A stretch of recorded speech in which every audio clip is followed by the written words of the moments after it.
días a todos. Con esta primera mesa llamada Mesa Afectos damos comienzo al Congreso de Territorializaciones Estéticas. Estamos muy contentas de que se haya materializado finalmente y bueno, entre otras muchas cosas, decir que conmemoramos el centenario del nacimiento de Deleuze y bueno, pues vamos a comenzar con esta mesa. En primer lugar, nos va a presentar su ponencia Sergio Casado Chamizo con el nombre Territorios de la Ironía Camp, más allá de una sensibilidad deshumanizada. Sergio es graduado en Filosofía por la Universidad de Salamanca y ha hecho el máster en Estudios Avanzados de Filosofía con especialidad en Estética y Teoría de las Artes, y también ha hecho el máster en Filosofía y Ética de las Relaciones en la Universidad de Perugia. Actualmente lleva a cabo su tesis doctoral en la Universidad de Salamanca sobre la teoría del arte y cultural de Susan Sontag desde un enfoque de una estética de lo erótico. Ha dado clases como profesor en asignaturas del área de filosofía teórica en la Universidad de Salamanca y ha realizado estancias de investigación en varias universidades. Sus principales líneas de investigación son la filosofía y estética de las pasiones, estética de la imagen, estéticas contemporáneas, obra y pensamiento de Susan Sontag, la estética de Nietzsche, la filosofía de los afectos de Baruch Spinoza y la intersección entre arte, filosofía y estudios de género. Así que, Sergio, tienes la palabra. Bueno, muchas gracias a todas, a todos y a todos, y en especial a las personas encargadas de la realización de este congreso en el que se dan cita a investigaciones tan maravillosas y tan interesantes, y por supuesto por el gran trabajo que estáis realizando, y por supuesto sin buscar la amabilidad con que se nos ha tratado en todo momento. No pensaba que mi comunicación iba a ser la primera en abrir el congreso, y es por ello que quería empezar antes que nada expresando mi emoción al volver a la facultad, en la que participé por primera vez en un congreso en el 2019, y me resulta relevante recordarlo porque en ese momento hablé sobre una relación entre una dimensión afectiva entre Spinoza y Nietzsche. Y ahora, realizando ya la tesis, vengo a dar un paso más en esa dimensión afectiva dentro de las manifestaciones culturales postmodernas, que podríamos llamar postmodernas, enfocadas en el arte pop, la cultura pop. En esta breve presentación exploraré los vínculos entre las tesis estéticas que podemos extraer de la noción de estilo nietzscheana que propone Nietzsche, que Susan Sontag extrae acerca de la sensibilidad contemporánea con el prisma del gusto Camp, y para ello comenzaremos examinando las ideas que Sontag adopta en relación con la concepción del arte, en relación con la voluntad, con el fin de emprender cómo la propuesta del gran estilo que abre Nietzsche y que ahora veremos, analizamos a través del enfoque de Deleuze, se manifiesta como una expresión de la voluntad artística afectiva en una sensibilidad contemporánea. En este contexto, lo que quiero proponer es que, si bien la noción con la que Nietzsche entiende el gran estilo realmente es negativa, el Camp o lo Camp, la sensibilidad Camp, aventura formas de explorar esa dimensión en un sentido irónico para desplegar formas de relaciones afectivas en el espacio de las manifestaciones culturales. Ya en la segunda etapa, con Humano demasiado humano, Nietzsche reelabora sus experimentos teóricos anteriores, incorporando una retórica estética, y con gran interés concibe su primera etapa como un estilo anterior. De hecho, dice como mi estilo anterior, al menos a esa primera etapa del nacimiento de la tragedia.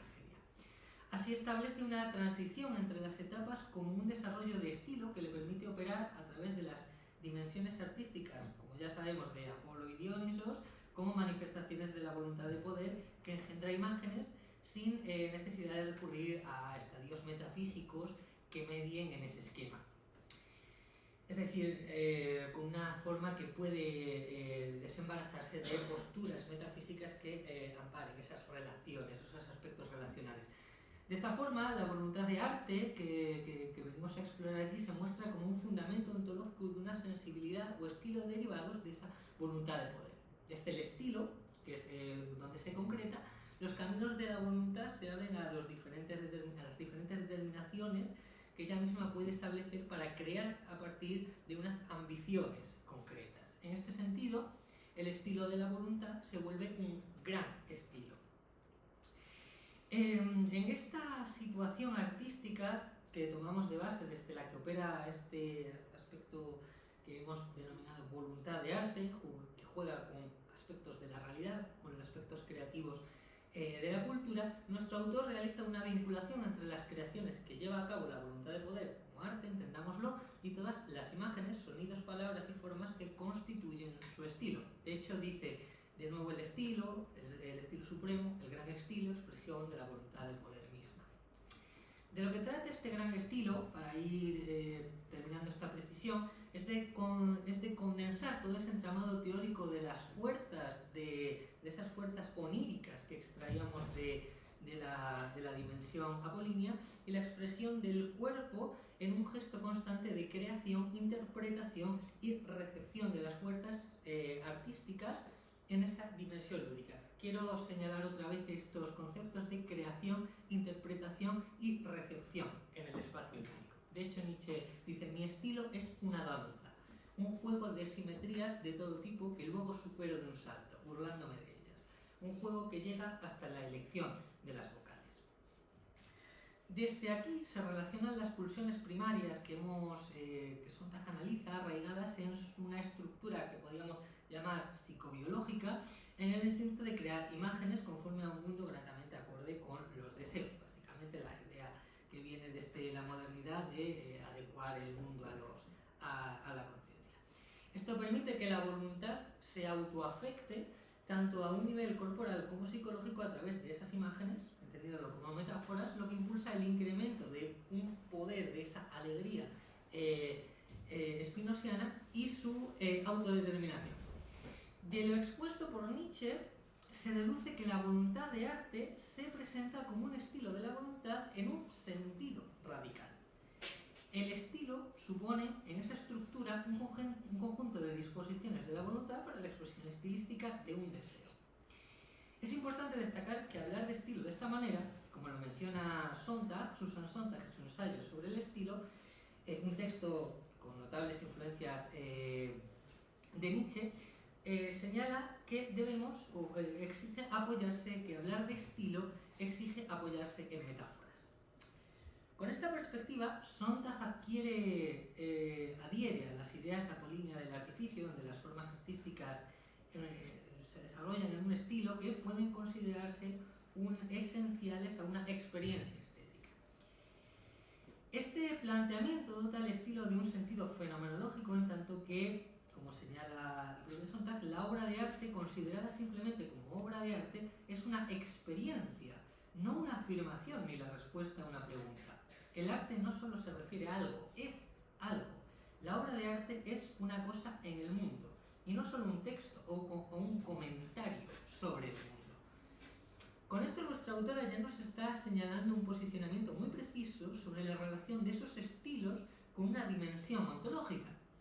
Para ello, de hecho, se precipita hacia la línea que presentan Deleuze y Guattari en su texto Cómo hacerse un cuerpo sin órganos, en el que señalaban que todavía no hemos deshecho suficientemente nuestro yo y nos instan a sustituir la interpretación por la experimentación. Enfocar la materialidad artística en este sentido permite a Sontag centralizar el estilo, ese estilo que había quedado muy abstracto en el planteamiento nietzscheano, como un proceso donde un gusto específico de una determinada cultura organiza sus representaciones en una metáfora de la realidad para ajustar las imágenes al interés de esa voluntad que habíamos dicho. Dice Sontag: el arte es la objetivación de la voluntad, es una cosa o realización y la incitación o estímulo de la voluntad. Desde el punto de vista del artista es la objetivación de una volición, desde el espectador es la creación de un decorado imaginario para la voluntad.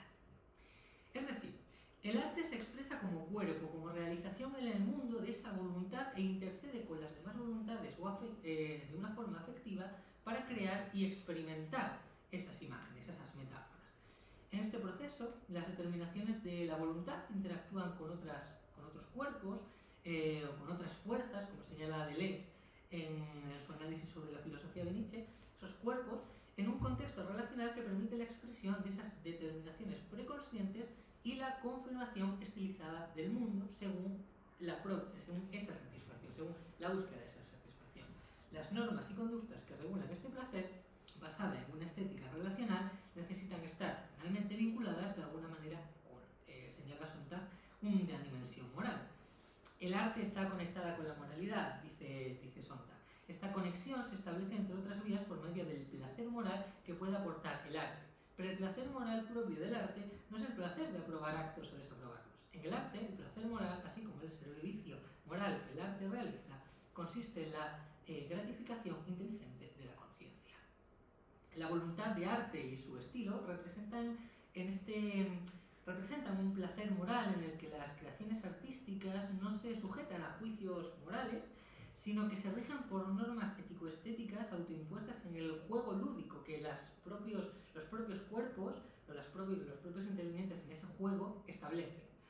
Dice Sontag, si el arte es el supremo juego jugado por la voluntad consigo misma, el estilo consiste en el conjunto de reglas con arreglo a las cuales se participa en él. Volviendo a las tesis de Nietzsche, al estudiar la interpretación de esas acciones y relaciones en las fuerzas afectivas de manera metafórica o simbólica, podríamos decir, esta voluntad de arte ofrece al primer acceso desde la perspectiva psicológica a estas estructuras. Al combinar este pathos, la sensibilidad tradicional, con la deliberación racional práctica en esta estética afectiva, el artista o las formas en las que creamos los productos culturales se materializa en una voluntad o estilo radical, creando un espacio lúdico e irónico que influye en el cuerpo y en la conciencia. En este contexto, donde se requiere una crítica, como Nietzsche sostenía, a los conceptos morales y que Sontag enfatiza en la primacía del contenido, sensible a las determinaciones morales particulares, se empieza a fraguar una lectura que trata de abordar esa ironía o ese aspecto irónico para poder desentrañar este enfoque tan restrictivo. En su ensayo de imaginación pornográfica, perteneciente al libro recopilatorio Styles of Radical Will, Sontag desarrolla un conjunto de premisas con las que precisa lo erótico como un estilo que reúne tanto un cierto tipo de sensibilidad estimulada por las determinaciones de una constituida imaginación, como los espacios estimulantes para que el deseo continúe, se desarrolle. Dice Sontag, todo debe estar relacionado con esa situación erótica. Es un texto francamente interesante en tanto que podemos apreciar la permeabilidad de las diferentes fronteras entre la literatura y la pornografía con un acercamiento intelectualmente, que podríamos decir, serio y adecuado a obras como Historia del Ojo, Justine, Historia de O, en el sentido en el que interceden en las formas de desarrollo cultural de este gusto irónico.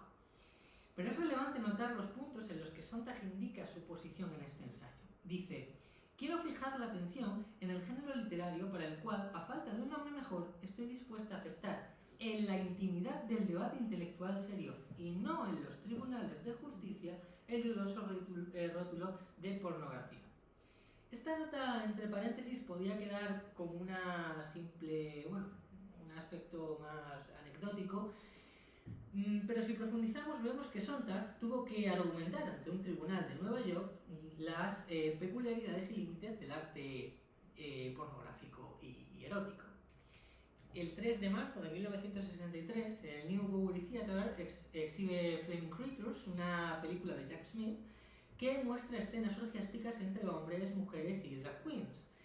En la misma jornada, la policía de Nueva York interviene confiscando todas las copias y arrestando a los asistentes, dando lugar, días después, a un juicio que resultó una serie de defensas y arengas, todas ellas vinculadas hacia la legitimidad, las legislaciones del erotismo, la pornografía y su moralidad.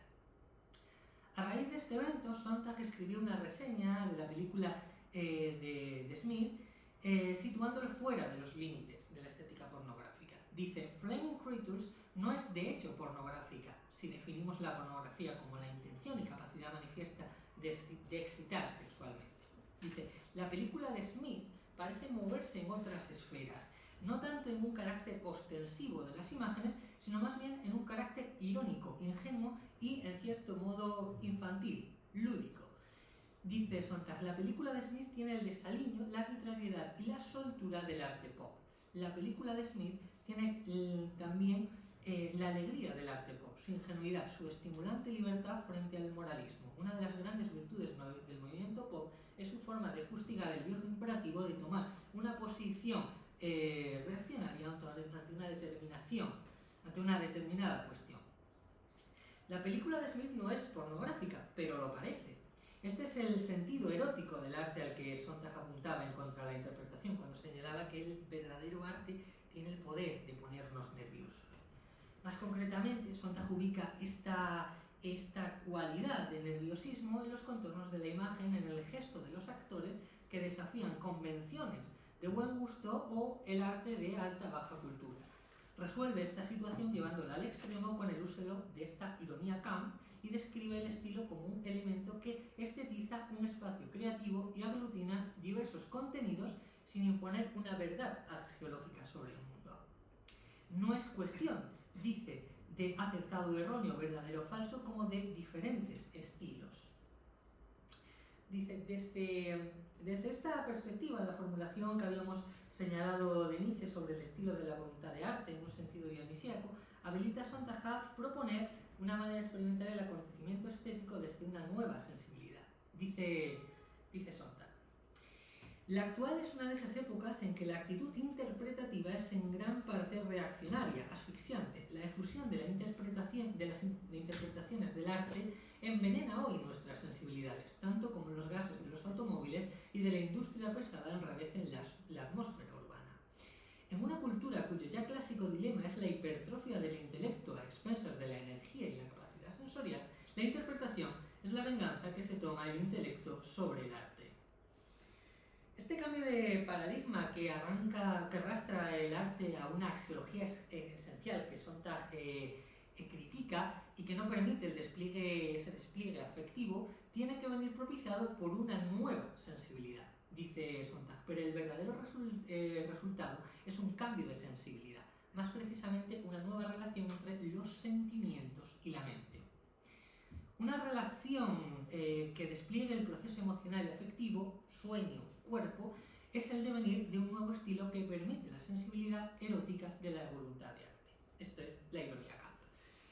Nietzsche exponía, para situarnos, la comunicación de la voluntad de manera ataráxica, una especie de reminiscencia de las festividades griegas, donde la conciencia temporalmente se detiene para liberar el deseo de la voluntad y de esas influencias externas que la limitan en contextos lúdicos, erótico y festivo.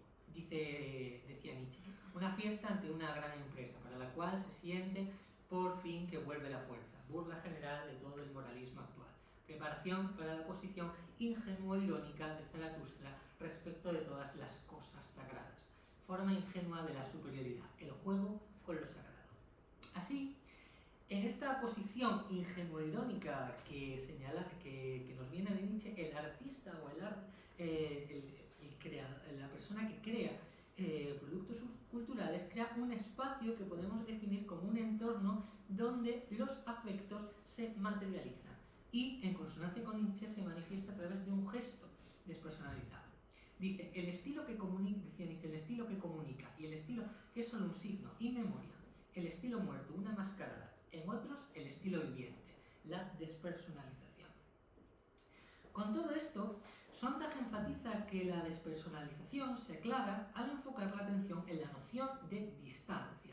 En una sección de su ensayo sobre el estilo, tras haber introducido una idea sobre la estética de Nietzsche, la autora argumenta que desde su perspectiva esta distancia constituye un elemento integral de la intención de despersonalización mediante las imágenes.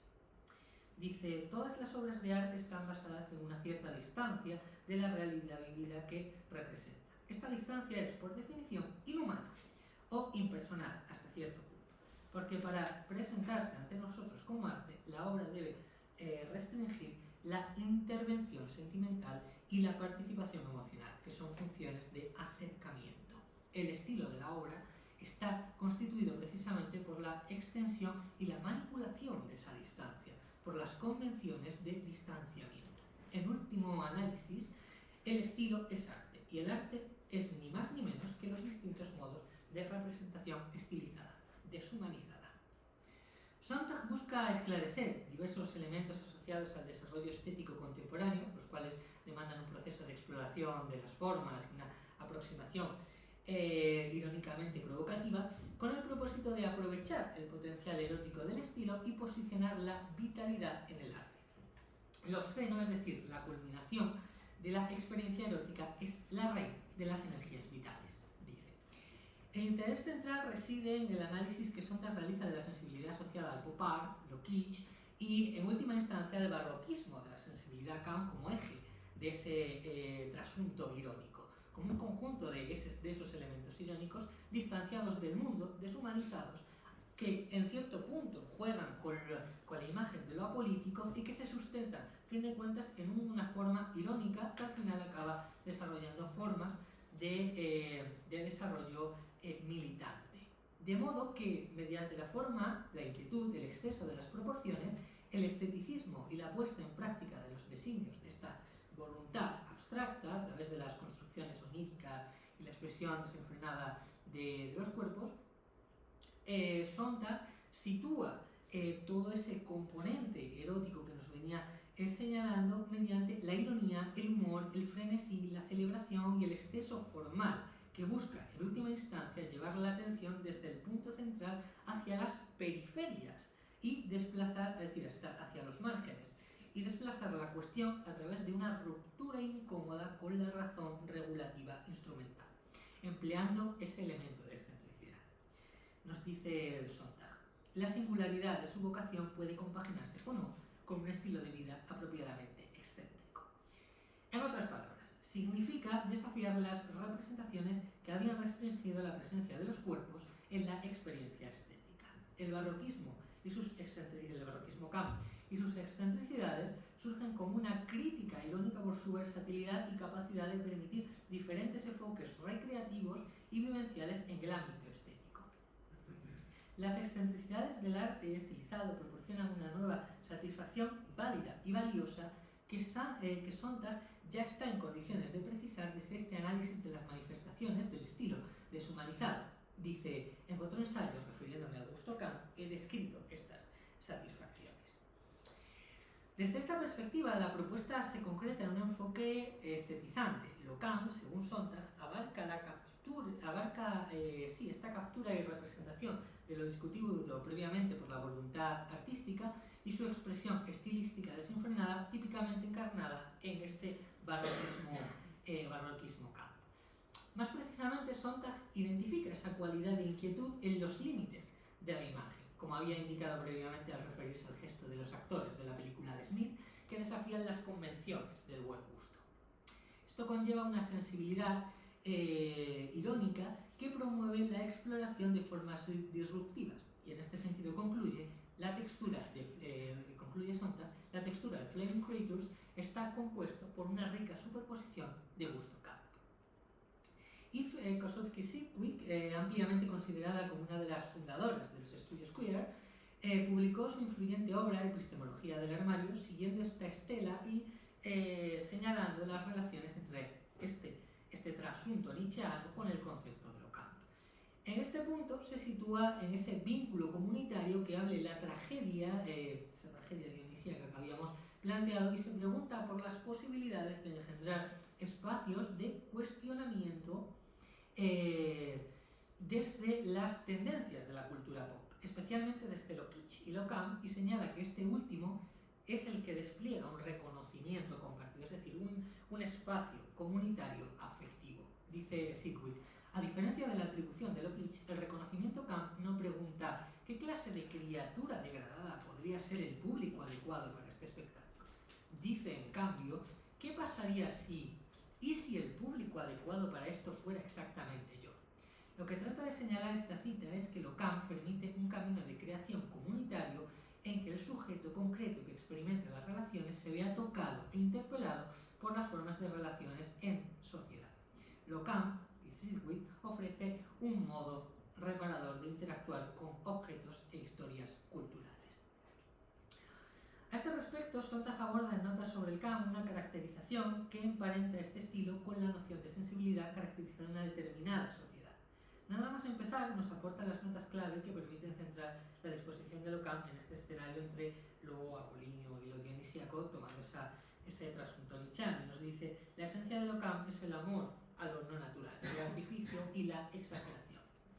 Esto ya nos sitúa en una concepción deshumanizada, artificiosa, estilística, que en conjunción se traduce en una forma de creación de metáforas, metáforas de acciones exageradas en este proceso de creación de la voluntad de arte, que trata de afectar y ser afectada corporalmente. Ockham aparenta ser serio, pero sin conseguirlo, como un juego accidentado de la voluntad por desarrollar una autoparodia. El estilo objetivado de la voluntad cristaliza en la sensibilidad Kant como, dice Sontag, la victoria de la estética sobre la moralidad, de la ironía sobre la tragedia. De este modo, la obra de arte no queda emparentada con una voluntad de poder reductiva, sino que desde la ironía, la distancia, la ambivalencia de la sensibilidad Kant, la experiencia del fenómeno estético en este espacio relacional no atiende a finalidades últimas, sino a desarticular formas de desarrollo de una interpretación cínica de las experiencias culturales y afectivas. Sidgwick señala precisamente que Ockham implica una especie de sobreapego perverso, una identificación proyectiva y una ingenuidad hermenéutica que se opone a formas de interpretación que separen a los sujetos de una relación afectiva con los objetos culturales. En conclusión, el Kant devalúa de forma irónica los valores asociados a la objetivación de la voluntad en el contexto occidental de la segunda mitad del siglo XX, deshumanizando gestos y figuras con el propósito de cuestionar un sistema que restringe su potencial en ese espacio de una racionalidad instrumental. De este modo, la sensibilidad Kant escapa de la individualización y centra la crítica de los valores en un sentido afectivo desde la seducción erótica, la relación y la mirada estética, a la vez que alienta el estímulo de la voluntad en un sentido, como señala Manuel Barrios, amoroso. Pregunta: ¿no es temible convertir sensaciones que son necesarias y regulares en fuente de congoja? ¿Puede llamarse enemigo a Eros? Las sensaciones sexuales, al igual que las de la compasión o la veneración, tienen en común que una persona hace bien a otra gracias al placer que siente. El nuevo estilo afecta, en este sentido y de esta forma, a la sensibilidad humana, produciendo una serie de sensaciones que traspasan lo estrictamente utilitario, conformándose como un arte irónicamente deshumanizado que apunta a las contradicciones y peligros de vernos inmersos en una interpretación que, como señalaba Deleuze, puede terminar por coartar esa situación relacional erótica. Y sin más, solo me queda daros las gracias por vuestra atención y quedo a vuestra disposición para cualquier pregunta o debate.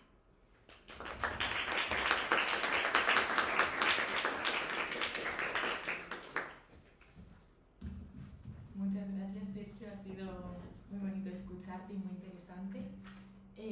Continuamos con la siguiente ponencia, que la va a hacer Enver Joel Torregroza, con el nombre Espacio Emocional y lo performativo no arte. Enver es profesor ayudante doctor de Filosofía Moral del Departamento de Filosofía y Sociedad en la Facultad de Trabajo Social en la Universidad Complutense de Madrid. Es miembro del Grupo de Investigación Historia y Ontología del Presente, la Perspectiva Hispana. También es presidente de la Sociedad Hispanoamericana Blumenberg y secretario de la revista de Hispanismo Filosófico. Su área de investigación es la filosofía moral y política, la antropología filosófica y el pensamiento iberoamericano. Su perspectiva metodológica es la fenomenología deconstructiva y hermenéutico existencial. Sus temas de investigación incluyen la fenomenología de las emociones en la vida social y política, la historia cultural de la actividad filosófica y su relación con la praxis vital y política, entre otras. Es coautor del libro Política de las Emociones y autor de los libros La nave que somos, hacia una filosofía del sentido del hombre y una introducción a Derrida. Coautor de La llave de las Españas y editor académico de los libros Cultura de la investigación y Formas de hispanidad. Así que, Enver, puedes comenzar.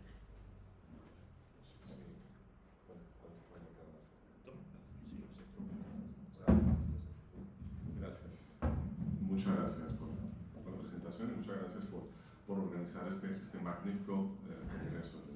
Gracias a las organizadoras por haber aceptado mi propuesta de ponencia. Qué gusto estar aquí en esta mesa. El concepto determina la experiencia. En la medida en que contribuye al acto voluntarioso de darle forma, pero también como experiencia condensada y simbolizada que capta y plega en su cápsula lo dado. Ahora bien, lo dado también se impone con su propia fuerza. Lo dado posee un ímpetu propio que se despliega en posibilidades ontológicas. No se trata, por supuesto, de negarle el campo y la viabilidad de la interacción al juego no necesariamente dialogante entre voluntades. La inmanencia, aquí pensada, no se doblega al determinismo, aunque sí reconocen las realidades modulaciones de una misma substancialidad que no logra jamás escindirse en el binomio sujeto-objeto. Esto en particular es cierto en relación con los afectos, esto es, con las permanencias del sentir, descritas de un modo independiente al imperio de la subjetividad y al ejercicio de soberanía imaginada que es el ego, sea trascendental o no.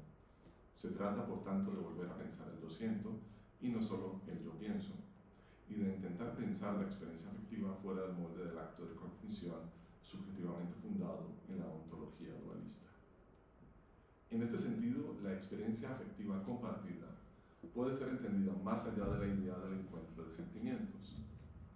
El modelo del diálogo, que sirve de base al paradigma hermenéutico, impone desde el comienzo una lógica de la afectividad que la reduce al intercambio transaccional entre múltiples yos, ontológicamente discretos, como mónadas con ventanas para ejercer ese comercio en el que siempre es posible la trampa, la transacción injusta, la malinterpretación y la duda residual de si lo que sé del otro es simplemente un subproducto de la propia máquina cognitiva o no. Así que no se trata de un diálogo, aunque haya una interacción que debe ser pensada de otro modo, porque es vivida de otro modo.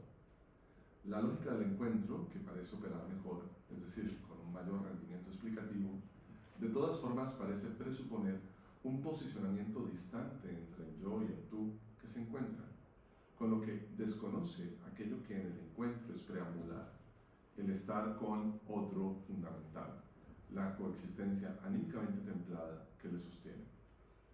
La descripción fenomenológica se revela útil para dar cuenta de esta experiencia de interacción afectiva que no cabe bajo el molde del diálogo y por ende de ninguna dialéctica, a la vez que escapa a la pretensión hermenéutica, egocéntricamente fundada, aquella que espera en el encuentro afectivo con el otro comprender los sentimientos ajenos. La fenomenología rompe con ello. Por supuesto, si escuchamos la fenomenología correcta, no aquella que se limita a dar continuidad a preocupaciones fundacionales epistémicas desde la perspectiva de la lógica trascendental, sino aquella que realmente ha apostado por el mandato de ir a las cosas mismas y cava en el análisis de la existencia cotidiana y de la experiencia del mundo que por pura economía llamamos cuerpo.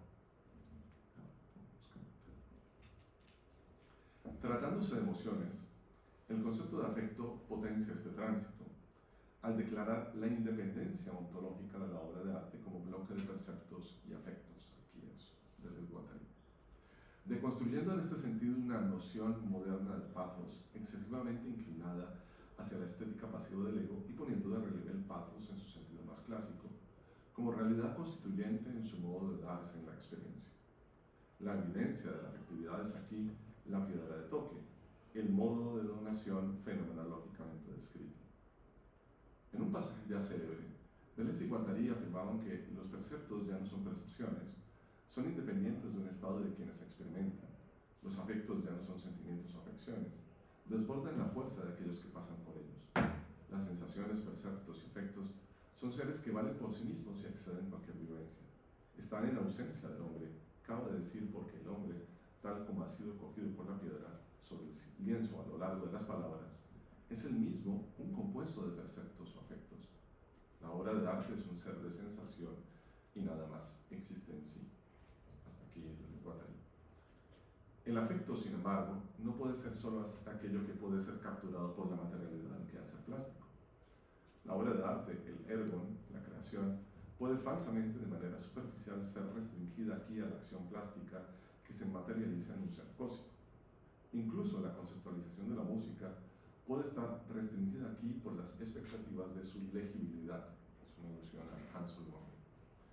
Por ello, un primer punto de fuga es pensar el afecto en las artes escénicas, en el performance, donde el afecto y el percepto se recrean constantemente. No es necesario depender aquí de la obra como texto-cosa que precede su interpretación escénica.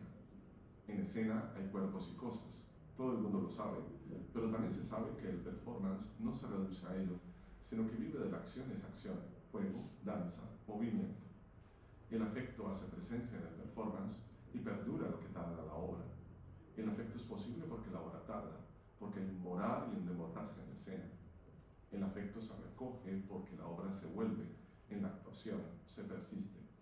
Entender el afecto como un subproducto o incluso como subproducto es peligroso en la medida en que el concepto de producción está atravesado por su modelo industrial y nos puede hacer creer que la posibilidad de experimentar afectos en virtud nos puede hacer creer en la posibilidad de experimentar afectos en virtud de su reproductividad técnica. También puede hacernos creer que el afecto es lo que sobrevive al performance, confundiendo sus huellas en la memoria con la realización viva. Que las emociones estén atrapadas en la cultura neoliberal por la posibilidad de su manipulación técnica y su encajonamiento en las categorías de lo voluntariamente gestionable y lo hábilmente producido, no significa, por supuesto, que esta sea su verdadera ontología, que en esas rejillas de comprensión se entienda la verdad de la emoción, justamente porque en ellas no se ha entendido antes la emoción de la verdad, el modo de donación de la afectividad, la revelación de su ser en el performance, sea escénico o relacional. La noción de atmósfera emocional nos puede aproximar mucho más por ello al acontecimiento emocional performativo. En la música, en buena parte de las artes escénicas, el teatro, la danza y en los filmes, en la medida en que son actuados y no solo fotografía en movimiento, la existencia de un libreto nos hace presuponer una disponibilidad de la atmósfera atada a la escritura y a la cosa. Pero la atmósfera emocional precede al texto cosa, como se hace manifiesto de manera más clara en el performance, la improvisación y la escenificación libre del libreto del arte revolucionario. No producimos, sino que asistimos a la experiencia de la atmósfera emocional, la cual es a la vez creada e increada, nos precede y nos sucede. La fenomenología enfatiza el pathos para señalar nuestra relativa pasividad egoica frente a la alteridad sentida, frente a la esterilidad de lo emocional, frente al involuntario efectivo que siempre es otro y extraño. La atmósfera emocional puede estar vinculada a la materialidad de la habitación, en efecto, como cualquier afecto lo está en la obra de arte ante la materialidad del lienzo, del mármol o la palabra. Precisamente es en ello en lo que ahonda el concepto neofenomenológico de espacio emocional, que se lo debemos a Hermann Schmitz. La categoría de las atmósferas emocionales desarrollada por la nueva fenomenología permite conceptualizar la dimensión social de numerosas experiencias emocionales, el vínculo entre emociones y espacios, y la exterioridad de la emoción como realidad no extensional ni cósmica, que no se reduce a ser una mera construcción intersubjetiva. De este modo, la nueva fenomenología ha abandonado el primado de la subjetividad en la caracterización de la experiencia emocional, dirigiéndose hacia una nueva ontología de la vida afectiva en la que los espacios son inherentemente emocionales. La categoría fenomenológica de atmósfera emocional es un punto de fuga del concepto de afecto. Por ello hay que tener cuidado en no confundir la atmósfera con una reacción emocional interna ante una materialidad o subjetividad externa que la causa, o ante un espacio como extensio que es simplemente marco topológico matemático de la acción. La atmósfera es el medio, el milieu, en el que bucean los coexistentes en el espacio, pero no es exterior a ellos en el sentido en que pueda atravesar al mismo tiempo las coexistencias como las ondas musicales que viajan dentro de su instrumento y sacuden su materialidad resonante. La atmósfera emocional no es solo experiencia de contagio, sino vivencia social de resonancia. Los coexistentes, al fin y al cabo, están hechos de la misma sustancia atmosférica en la que actúan. La atmósfera emocional no es cosa, sino que es realidad no cósmica. Su ontología es envolvente y transversal, y descompone las fronteras socialmente imaginadas del cuerpo. La atmósfera emocional es movimiento de desterritorialización, más que territorio arraigado, en virtud de su capacidad para trasladarse mediante el contagio y reverberación, o en virtud de su capacidad para desaparecer cuando el performance se apaga y los cuerpos duermen, dando paso a otra atmósfera que invade el mismo espacio. Si no fuese así, no habría diferencia entre la sala de teatro vacía y la llena, entre una obra u otra o entre escenas. El realismo de la fenomenología deconstruye aquí la ontología trascendental del espacio percibido y la transforma en ontología inmanente del espacio que afecta. En la medida en que la acción, la interacción y el performance crean atmósferas, la atmósfera es movimiento de reterritorialización, que convierte espacios concretos de la Tierra con fronteras siempre porosas en lugares del acontecimiento, en acontecimientos lugares, también en lugares donde reside resguardado el aroma del afecto, tópicos a los que retorna el pensamiento y donde se encuentra, prospera y fructifica en esa forma de permanecer y el demorarse que llamamos habitar. Por eso, en la sala vacía del teatro sigue aconteciendo en su atmósfera el teatro que allí habitualmente se respira. Por eso, la edificación del teatro es la casa en la que habita el arte, el espacio que lo alberga porque lo libera. ¿Qué acontece entonces con los espacios no arte? Con esta pregunta podemos dar el segundo paso en el pensar afectivamente templado. Las propiedades del performance se mantienen, igual que sus posibilidades plásticas y creativas. Pero la ausencia de espectador, más allá del espectáculo que puede ofrecer a los mismos protagonistas del performance, transforma su dinámica ya no orientada al fin ergonómico de impactar y sensibilizar al auditorio. Al replantear la ontología del espacio y la emoción, se abre la posibilidad de crear prácticas estéticas no artísticas que fomenten nuevas formas de conocimiento, participación y relación en otros lugares performativos, como son las aulas de clase. En las aulas de clase se abren posibilidades de acción e interacción libre cuando se las concibe, practica y experimenta como performance orientado a despertar una atmósfera emocional específica. La interacción afectiva puede abrirle espacio al deseo de conocimiento como un movimiento del pensar desterritorializante. Así reterritorialice en aula e impregne la cosidad de pupitres y pizarras, de salones y pasillos, con la atmósfera de aquel estado de ánimo fundamental que llamamos filosofía. En el contexto performativo del aprendizaje, es posible poner en práctica interacciones performativas que desplacen tanto el marco convencional dialógico como el reducido marco monológico que interpreta a los actores protagonistas del aprendizaje como si fuesen meros sujetos no receptores de información. Si tales actores son en cambio protagonistas de un proceso colectivo que transita más allá de las fronteras de la racionalización, desplazando tales marcos pedagógicos reductores, se libera la posibilidad del pensamiento, se abre el espacio a su potencia afectiva para que éste surja allí como experiencia emocional compartida, como realización afectiva en la que los coexistentes están genuinamente implicados. En este sentido, la experiencia emocional atmosférica deviene motor de transformación, donde la movilización de la búsqueda intelectual se alimenta del intercambio afectivo, de la interacción entre cuerpos, voces y acciones que interrumpen las estructuras preestablecidas de poder y saber. El afecto atmosférico, en su inmanencia, libera y abriga la posibilidad de pensamiento al recrearse el performance como lugar acontecimiento en el que danzan los conceptos entrelazados con perceptos y afectos en su repetición y diferencia, clase tras clase, en la misma obra. La experiencia emocional atmosférica es la que posibilita aquí la movilización del deseo de conocimiento. Muchas gracias.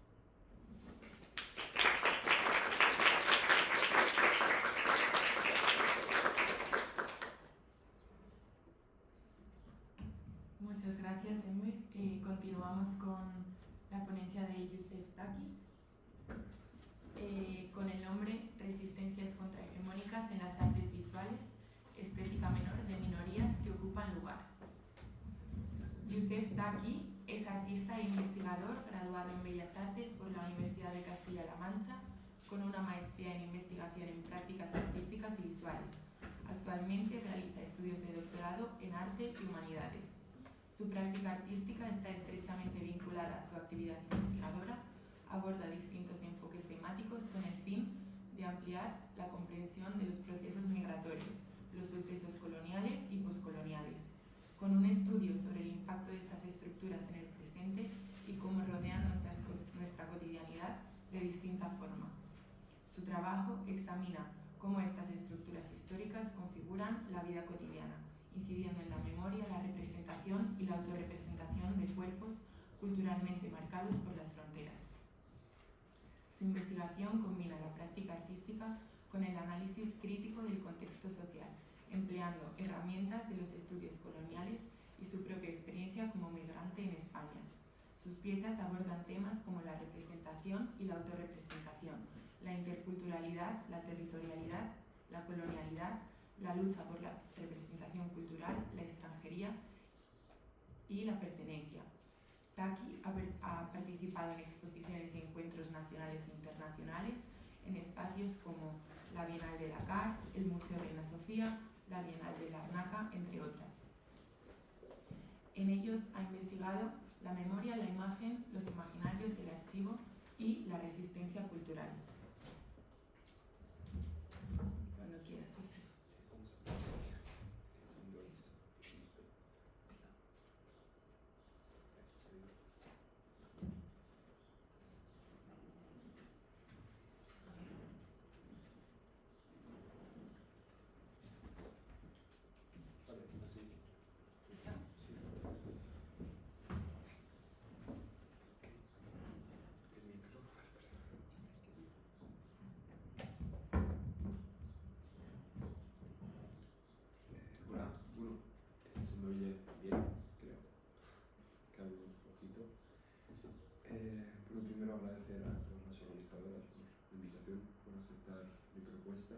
Y a todos los aquí presentes. Es que no sé cómo se sube. Bueno, sí. Ok, estoy un poco nervioso, pero bueno, yo voy a hacer una conferencia sobre... Ahora es que no sé por qué se minimiza.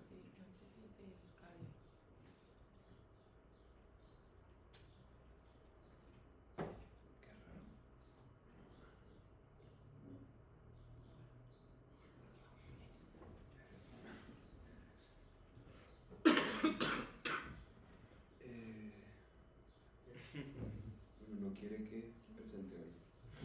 Prueba a abrirlo con Google Chrome. Sí. Igual funciona mejor. Sí. Es que a veces pasa eso.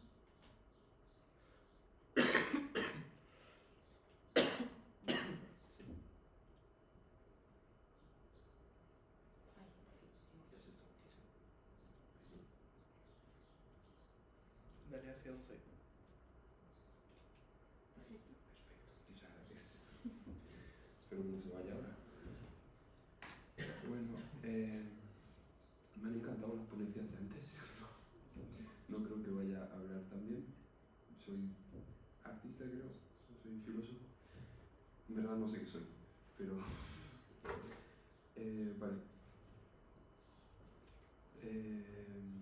Bueno, la ponencia, como he dicho, se llama Resistencias contra hegemónicas en las artes visuales. Creo que me había quedado sin batería. Bueno, estaría en la mesa de estética menor, que estará después. Yo creo que si las conectáis podría ser interesante, porque seguramente haya paralelismos. Y bueno, enfrentar los grandes relatos y buscar un camino que los sortee se ha convertido en una necesidad para quienes han sido históricamente silenciados.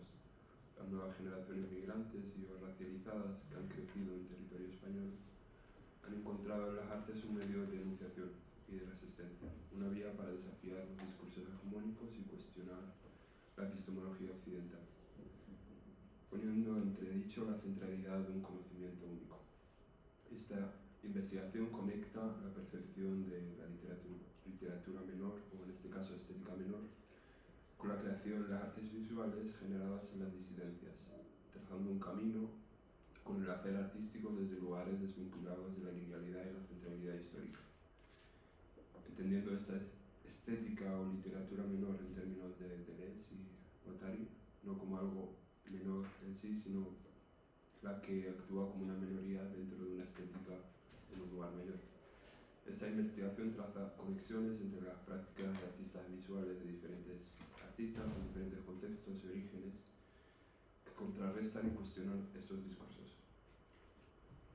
Su objetivo es visibilizar y expandir las experiencias migrantes y racializadas, resaltando las corrientes y procesos que emergen desde las disidencias. Desde lo vivencial, lo experiencial, el arte se configura como un espacio de resistencia, un medio para compartir y transmitir relatos próximos a diversos colectivos, etnias, culturas que desafían los límites impuestos en una estética dominante. Esta investigación se enfoca en las prácticas de artistas, de personas migrantes racializadas en contexto español, que desarrollan una forma de hacer bastante basada en una conciencia social y política, abordando temas transversales como la migración, la ecología, la lucha social, la igualdad étnico-racial, de género y los derechos LGTBI. Su práctica reivindica el cuestionamiento de quien tiene legitimidad de representar, destacando la reapropiación de espacios culturales como acto de resistencia frente a un movimiento creciente de políticas de odio, división y separación.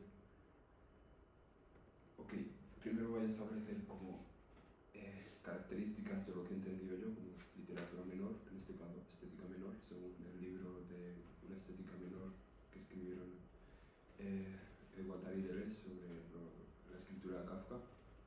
Y bueno, la primera característica sería como la desterritorialización, que es, bueno, sería como aceptar ser una lengua o una estética menor dentro de ese espacio como medio de desterritorialización. Es consciente, o somos conscientes de esa jerarquía en un nivel discursivo, cultural y representativo, y desde ese lugar, esa disidencia o ese lugar desterritorializado, generar una enunciación contrahegemónica. La segunda característica, su carácter político, y la estética menor es estrechamente política. Y la política y lo social se vuelve indispensable en ella. Una problemática interseccional que tiene en consideración todos los aspectos sociales que afectan al individuo. En los grandes relatos o la estética mayor, este planteamiento político muchas veces aparece como algo subjetivo, muchas veces como anecdótico, de ambiente o de acompañamiento, en segundo plano, mientras que la lectura menor es algo transversal. La tercera característica sería su valor colectivo. En esta es de gran importancia la acción colectiva, es desde una enunciación colectiva. La estética menor está ahora desde dentro, desde la marginalidad, desde lo íntimo, desde lo familiar, un ejercicio menor de subjetividades dentro de un englobe mayor, una afianza colectiva. Dicho esto, cuando me informaba para este congreso y leía de nuevo la literatura menor y sobre Deleuze y Guattari, fue bastante sencillo conectar la práctica que estamos realizando muchos artistas en contexto español, de los cuales muchos conozco y he trabajado con ellos, con todo lo mencionado anteriormente. Y me gustaría empezar desde casa, que es el colectivo que tengo, lo tenemos. Somos artistas marroquíes de diferentes procedencias, tanto en España como en Marruecos. Muchos han nacido en España, otros han nacido en Marruecos. Y bueno, Al-Ahwal significa hermandad o hermanados. Y es un colectivo que trabaja todo ese aspecto social, como atraviesa la institución, el ser migrante o la no pertenencia, el estar desterritorializado en contexto español. Tenemos como varios proyectos, hemos expuesto en algunas bienales y creo que también aquí en Madrid tenemos una exposición prevista en la UNAM. Y bueno, voy a hablar un poco de cada uno de los integrantes y he traído una obra que creo que es representativa en cuanto a lo que llevamos. Realmente solo tenemos un año desde que nos hemos agrupado, así que... Y también conectándolo con otros colectivos que individualmente tienen a personas que están trabajando y que es bastante interés. O sea, intentaré ser breve en cuanto a explicaciones, pero me gustaría expandirme en lo que es al colectivo al que pertenezco. Bueno, primera es Sana, Sana El Karim, que bueno, ya es poeta, recientemente ha publicado este libro Agras, y bueno, trabaja desde lo social, desde la poesía, suele tratar conceptos en torno a las desigualdades tanto aquí como en Marruecos y muchas veces interseccionándolas. Es bastante interesante su trabajo, me gusta bastante, bueno, estudio diseño de moda y no sé, os recomiendo bastante su forma de escribir y recitar, porque recita de maravilla. No sé si algún día la veis o os animo a ir. Y esa es Umaima Manshit, que no he puesto su nombre ahí, os ha quedado abajo, creo. Vaya, aquí, sí. Umaima Manshit, ella es de Sáhara Occidental y bueno, vive en Tenerife ahora, estudió ahí. Trata o está estudiando está haciendo una tesis sobre las resistencias del Sáhara Occidental, la memoria no, las otras maneras de registrar la memoria. Tiene como obras bastante interesantes sobre otros modos de registrar que usa a través de la escritura, la memoria oral, y la recomiendo también bastante. Vale, este es Karim Kourou, que él es de Barcelona, nacido en Barcelona, tiene trabajo sobre la identidad, lo interseccional, trabaja en torno a, ¿cómo sería? No me sale ahora, que estoy un poco nervioso, pero sobre el duelo migratorio, perdonad. Y va a realizar una tesis sobre ese aspecto. También estudia bastante las identidades, como él se considera una persona de Barcelona, pero al mismo tiempo no se siente por la manera en la que lo ven. El caso es que tenemos una conexión bastante extraña porque hemos realizado, él lo conoció este año, pero proyectos excesivamente similares y algunos incluso con el mismo nombre. Entonces, como que la experiencia nos han ido antes incluso de conocernos. Y puse Borba porque yo hice un trabajo casi el mismo año que se llama Borba, y que es como una especie de palabra parecida a morriña, en ese sentido. Y luego Aisha, que estudia aquí en Madrid, en la Complutense, en la Facultad de Bellas Artes. Y la conocí en este congreso que organizó ella, el Alzar el Poder, los saberes marginados. Ella es investigadora y también artista, y lo que hace es estudiar otras maneras de generar conocimientos más allá de la teoría occidental o todos los referentes occidentales. Y su premisa es construir unos saberes como a través de los márgenes para desplazarlos al centro. Luego, estoy yo. Como ya me introdujo antes la compañera, yo estoy estudiando en Castilla-La Mancha, he crecido en Castilla-La Mancha, tengo dos proyectos, uno fuera del lugar, que a través del álbum familiar lo que he hecho ha sido reconstruir, porque en mi familia nunca ha habido una especie de álbum familiar, lo he ido reconstruyendo a través de otros familiares que nos han ido echando fotos, y he construido una especie de álbum familiar Frankenstein, y con él lo he transferido a libros de antropología y sociología que han tratado de estudiar el otro como un objeto de estudio. Y en esas páginas en blanco de esos libros he transferido, es la primera imágenes de mi propio álbum familiar. Luego, paralelamente, he ido trabajando en un proyecto que ha sido recopilar, porque llegó un momento en que ya no tenía imágenes, y casualmente en dispositivos, en mercadillos, encontraba memorias ajenas que no son mías, que eran muy parecidas a lo que había vivido. Entonces hice un archivo que se llama el archivo de memoria externa, con experiencias ajenas a mí, pero que me conectan de forma directa a ellas, respetando siempre las intimidades, intentando encontrar aspectos como bastante cotidianos que podrían ser entre genéricos y con los que me podía sentir yo identificado. Entonces, un proceso de reconstrucción de una memoria que se está perdiendo. perdiendo, de personas migrantes que no pueden almacenar en dispositivos que se van perdiendo y que tienen una fecha caducidad, que se van deteriorando. Bueno, esta es la obra que presentamos en la Bienal de TEA. Recreamos un locutorio y en él sonaban audios que nos enviaban nuestras familias o que nos enviaban nosotros en ambas direcciones, tanto en España como en Marruecos. Entonces cogías el teléfono y esto recordando cuando éramos pequeños y nuestros padres, la única manera de poder hablar con ellos es a través de un locutorio. Y también reflexionar sobre que los locutorios se convierten como un espacio de resistencia actualmente, donde la gente recurre a gestionar, a encontrar espacios para vivir, gestiones administrativas y también para llamar, aunque cada vez pierde más esa noción. Y bueno, voy a hablar de otros colectivos, de personas que conozco y que podrían interconectarse con lo que hacemos nosotros. No sé qué tal con el tiempo. Perfecto.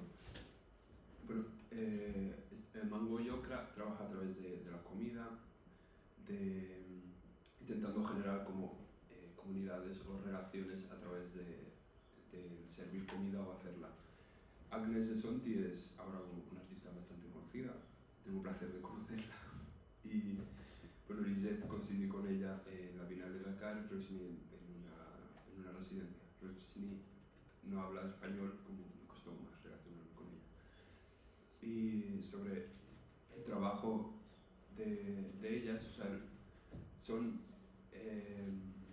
Lisette es de República Dominicana, Agnes es barcelono-camerunesa y Rosny es de la India, y son como 3 continentes que se han agrupado para mezclar. El nombre viene de mango y okra, que son 2 elementos que usan bastante en sus performances. Os invito a conocerlas personalmente porque tienen una investigación como bastante profunda en cuanto a la comida y las relaciones que se puedan producir en torno a la mesa y esos saberes periféricos. Bueno, también cuestionan las cuestiones como más postcoloniales o decoloniales en cuanto a la manera de distribuir esos alimentos, cómo interfiere en los procesos y cómo daña los países que exportan. Luego, Cangrejo Pro, que también opera aquí desde Madrid, que lo conocí hace poco por la defensa de la tesis de Shiro, que también creo que está en la Complutense de Madrid. Ella dirige este colectivo de personas, de mujeres chinas en España. Lo que hacen es criticar los trabajos que he visto de ellas, la violencia que reciben desde las instituciones o desde los espacios en los que habitan. O sea, esta performance, que creo que se llamaba Vamos al Chino, muestra todas las violencias que sufren sus familiares en ese espacio durante sus tiendas y las recrean mediante performance y acciones en directo. Okay. Luego, muchos conoceréis, estos son ya espacios consolidados que a nosotros nos sirvieron, o al menos a mí, para conocer a otras personas que estaban trabajando desde esa desterritorialización o desde la disidencia. Son espacios que están sobreviviendo, que son autosuficientes y que los pongo aquí. O sea, podría hablar individualmente de algunos, creo que me sobra un poco de tiempo. Rubén Bermúdez, por ejemplo, tiene un trabajo que a mí me impactó mucho, que tiene un libro que se llama ¿Y tú por qué? No sé si lo puse, parece. ¿Y tú por qué eres negro? Sí.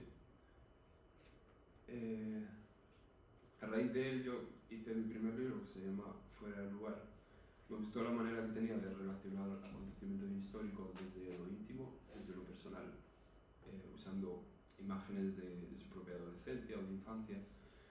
Y es un libro que casi todos los que hemos crecido como migrantes aquí conocemos, porque es de las primeras personas que ocupó estos espacios. Seguramente existen otras, pero que nos haya impactado por ser tan cercano a nosotros. y por eso lo menciono aquí. Y luego Saberes Migrantes, bueno, la parcería hace eventos todos los fines de semana, si podéis acercaros yo creo que os encantará. Luego ahora con GIS y Saberes Migrantes en Barcelona estamos trabajando un libro que se llama Polisemías del Silencio. Y bueno, son espacios que trabajan tanto en el norte como en el sur del Mediterráneo. Y no sé, intentan como restaurar esas relaciones culturales que antes existían en el Mediterráneo, que ahora se han convertido en una especie de necropolítica donde solo se habla de muerte. Y esos intercambios culturales que siempre han existido y trabajan con artistas y investigadores de todo el norte de África, en Túnez, Egipto, y lo lleva gente que se ha desvinculado de la narrativa occidental e incluso han hecho sus tesis en universidades del norte de África. Y bueno, así un poco como conclusión, muchos de nosotros hemos tenido que desterritorializarnos, salir de ese espacio discursivo para anunciarnos desde esas minorías, como mencionaba antes, como la parte como más teórica. Y luego, al menos en mi experiencia, he sentido que una especie de reterritorialización por el hecho de estar configurando como un nuevo espacio del cual enunciarnos. Yo me he ido a vivir ahora en un pueblo de Cuenca, de la montaña. No tiene mucho que ver, pero tiene algo de relación porque es una especie como de readaptación. Cuando llegué a España, el pueblo en el que estaba había mucha hostilidad, no pude sentirme como acogido. Y la diferencia es que en un pueblo con mucha menos gente y con una facilidad idiomática como para expresarme que no tenía antes, como que hay una conexión con la tierra que no tuve cuando llegué. Y paralelamente al construir este colectivo con las hermanas, con la Jawad, también hay una especie de repertenencia a un nuevo lugar, porque es un espacio, no tenemos sede, estamos como un poco en la liminalidad o en el limbo, y en todo eso hay como un proceso de reterritorialización. Y no sé, también rescaté una cita que podía venir como a colación porque siento que estamos como soñando en sentido opuesto, porque a medida que crecen todos estos discursos de odio y como se ven más presentes en espacios que antes ni siquiera veía, por ejemplo en las facultades de Bellas Artes, movimientos antiislámicos o anticulturales que están llegando a espacios que históricamente, menos en estas 2 últimas décadas, eran como más impermeables a esto. Está construyendo todas estas narrativas como más de unión, desde lo íntimo, como estableciendo como más cercanía, me parece como, al menos lo intenta ser esperanzador, pero no sé qué, muchas gracias por vuestra atención, espero que os haya gustado.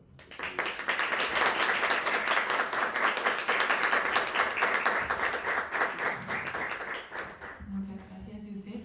Y si os parece, vamos a abrir, antes de la última ponencia, el turno de preguntas, ya que esta última ponencia que la hace Asun tiene un formato más de diálogo. Entonces, si os parece, abrimos ahora el turno de preguntas y cuando acabemos con las preguntas hacemos la última ponencia.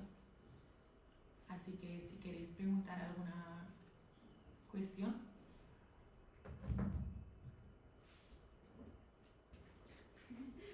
Muchas gracias a todos por vuestras charlas, han sido súper interesantes, una forma muy bella de abrir este congreso, ¿no?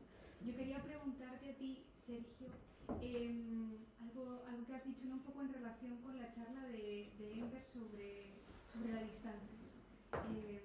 Decías que Sontag entiende la distancia, ¿no? Como una especie de condición para que la obra de arte se dé, para que la obra de arte pueda darse, ¿no? Lo cual me ha hecho pensar luego a la raíz de los espacios emocionales de Enver, ¿no? Y esas reterritorializaciones, los puntos de fuga de lo afectivo que se producen tanto en la performance como en otras formas de arte, si es la distancia realmente esa condición de la obra de arte o si es el devenir, ¿no? En términos un poco más deleuzianos, si es el estar entre, si es en realidad un movimiento o es el marcar distancia, ¿no? Es más como...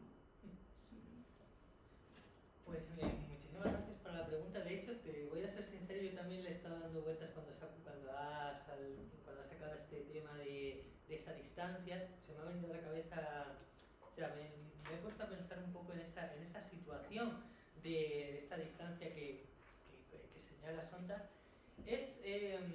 Tampoco lo desarrolla mucho. Sontag es así, se suelta cosas ahí y luego tú ya interpretas lo que quieres. Pero si te pones a escarbar un poco, precisamente sale esa cuestión de esta distancia que ella plantea con el arte.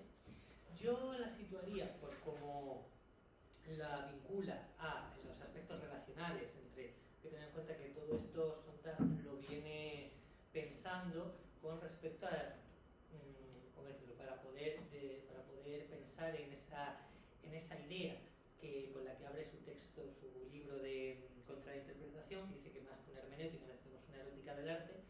Ella todo lo piensa o quiere basarlo en el aspecto de esas relaciones afectivas, y entonces pasan dos cosas, que con este aspecto de la distancia, que una hermenéutica un poco militante, como ella lo diría, una hermenéutica cínica, que no despliega las formas, esas formas relacionales, se queda únicamente en esa distancia. Es una distancia acrítica, es una distancia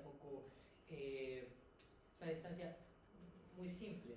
Sin embargo, yo creo que esa distancia, la distancia que ella quiere proponer, es más ese aspecto de devenir, efectivamente.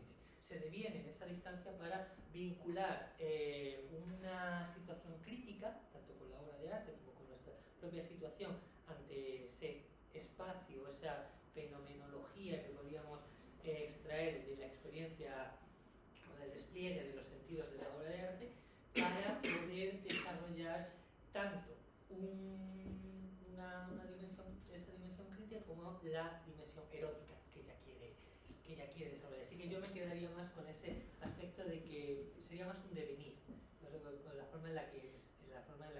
Pero desde la crítica que ella hace a una hermenéutica crítica, esa distancia viene impuesta, tiene que venir impuesta, porque si no, esa hermenéutica cínica, como ella lo expone, se quedaría en nada. De hecho, se basa en esa distancia para poder sobrevivir.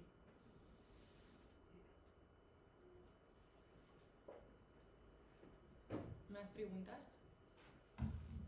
Si no, yo tengo otra. Esta me para ti, Sergio. Me ha interesado mucho eso que has dicho de que la forma en que hacemos o vivimos la experiencia erótica tiene que ver con la forma en que hacemos la experiencia vital. Y bueno, citabas a Sontag diciendo esto de que todo debe estar relacionado con la situación erótica. Entonces mi pregunta era un poco qué tiene que ver esto con lo camp y el juego, con la producción de arte camp o irónico, y si podemos entender lo erótico o lo vital como una forma de juego.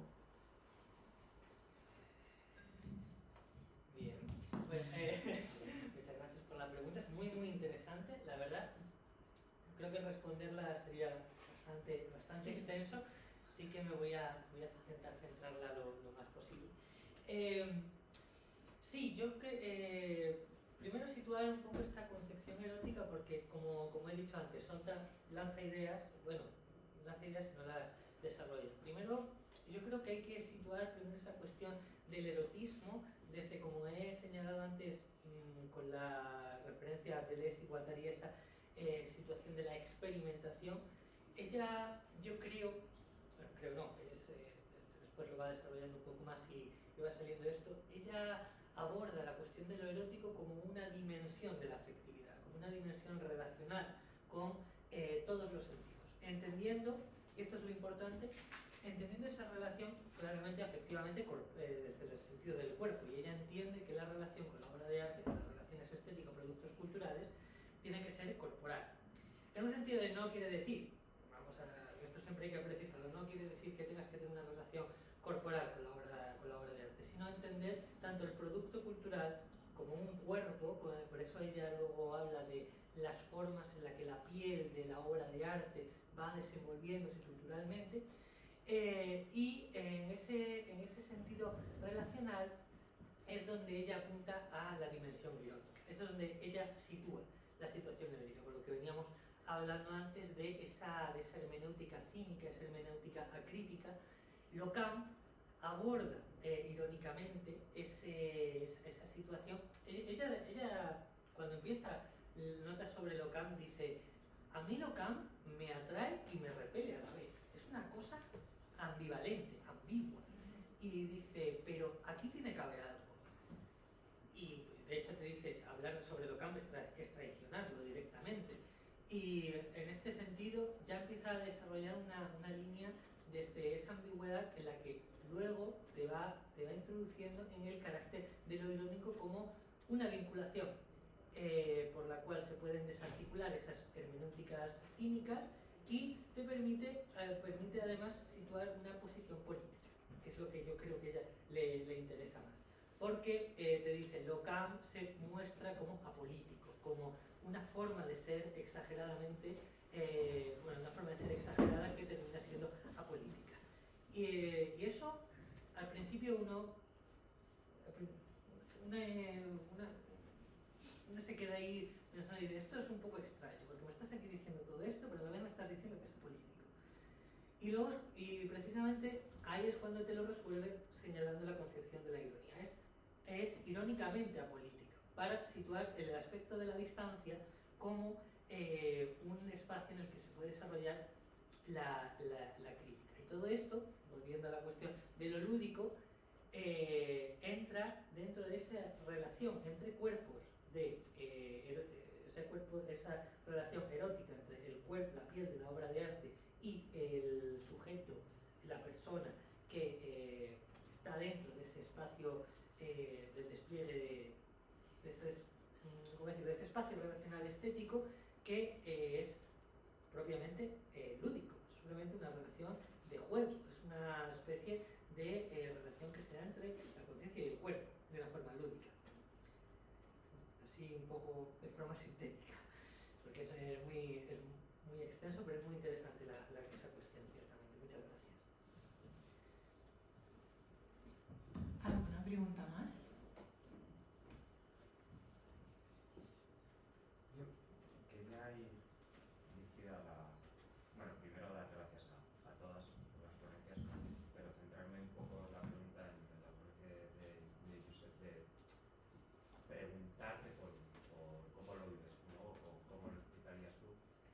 Si ves que en procesos migratorios o en desmigraciones de familias que están en distintos países, si ves que hay, por un lado, un movimiento desterritorializador, ¿no? De alguna manera, de estar en otro país, de relacionarte en otro país, se te ha desterritorializado, pero si crees que se alcanza una reterritorialización, puedes entender este nuevo país, esta nueva zona, esta nueva ciudad como un nuevo territorio, o sin embargo en los procesos migratorios de los que hemos estado hablando hoy no se llega a ese punto de reterritorializar y parece que se quedan estas poblaciones migrantes como en una línea de desterritorialización absoluta que no llega a conectar de nuevo, o crees que sí que llega a conectar y sí que podemos hablar de una reterritorialización,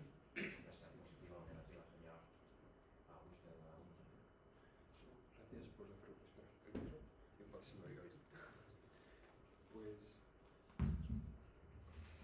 sí, yo creo que podría contestar fácilmente a eso. O sea, creo que se tiende a buscar territorio, a reterritorializarse. Por experiencia o por lo que estoy viviendo ahora, por ejemplo, en esta localidad, en este pequeño pueblo, o sea, siento reterritorializado hasta que se me recuerda que no lo soy. Entonces ahí es cuando dices, te sientes como un poco desplazado, como si alguien con dos manos te empujara al otro lado, con determinadas preguntas o con cosas que te pueden... Y, o sea, yo creo que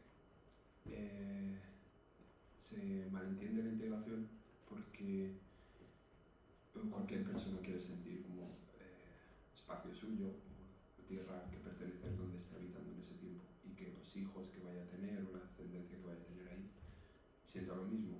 Entonces hay un peligro en recordar que vivir de determinada manera o cualquier cosa te desplace, o sea, recuerdo que te hace no sentirte en ese territorio. Luego están ya los aspectos de esa división familiar que también afecta en sentirse desterritorializado, y es cuando hay acontecimientos, ya sean buenos o malos, un nacimiento, una muerte, y el no poder desplazarte o cualquier cosa también te recuerda y no sé, o sea, creo que lo bueno de tener el colectivo que tengo es que no hay sobreexplicaciones y hay sentimientos que se sobreentienden. Entonces hay muchos aspectos que te hacen sentir en territorio seguro, y eso también favorece a esa reterritorialización. Y no sé, o sea, las experiencias que compartimos o ese no estar en ningún lugar también hace que nos reterritorialicemos, aunque sea en la nada más absoluta. Pero no sé, espero haber contestado mi pregunta, pero se puede extender esto. Gracias. ¿Alguna pregunta más? Vale, pues si no hay ninguna más, podemos dar paso a la siguiente ponencia, que bueno, como decía, tiene más bien un formato de taller o diálogo. Y bueno, presento a Sunat Suaragoenaga, que nos trae el taller o ponencia Unas patatas en Gran Vía. Psique-queer que estudió filosofía y en situación de desterritorialización vital, aficionada de Deleuze y otro tipo de problemas similares de nuestro tiempo, como el comunismo, la abolición del género y que salga bien la tortilla de patatas. Le interesa llegar a fin de mes y no hablar demasiado de cosas que no sabe, a menos que lleve un par de cervezas ya encima. Ahora mismo se dedica a la supervivencia profesional. Entonces, Asun, cuando quieras. Vale. O sea, lo único que voy a decir desde arriba es que me meo, entonces voy a ir a hacer pis, pero antes de eso quiero como que todo el mundo se ponga por aquí, sentados como queráis, el ordenador para que grabe, ponedlo ahí, lo he pensado, y esto hay que darle la vuelta para que pueda acceder a él y como acceder desde ahí, ¿vale? Y eso. Y ahora bueno.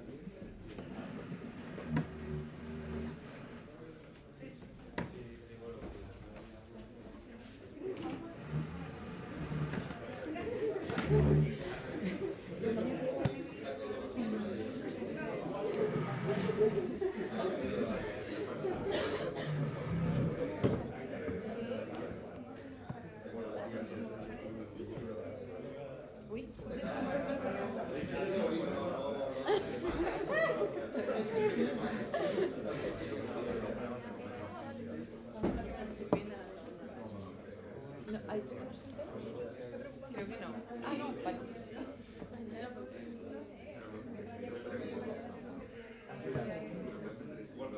Sí, vale, bien. Blanca, bien.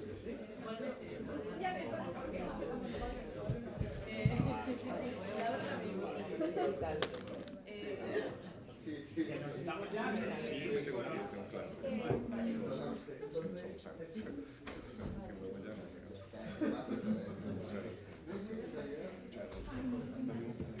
Qué pena. Vale. Claro. Sí. Mucho ánimo con eso. Que vaya bien. Ay, no quiero ponerme.